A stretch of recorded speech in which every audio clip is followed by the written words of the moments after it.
Well, it's done. Funded engineer has gone. It's over. They have posted an announcement on Twitter. It is with deep regret and heavy heart that we announce the permanent close of funded engineer.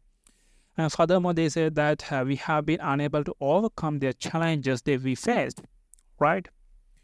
Like their website has gone. Like they have been never existed in the past. All right. So if you are choosing a prop firm in the future, just check everything, just like pretty much everything, their marketing plans, their financial stability, and if they're doing their products and services like over marketing, like that stuff. So just check everything. In the future, the prop firm industry is not good. So the best industry, the best companies will exist, others will gone. So this is what happen in the future. Let's see what's gonna happen.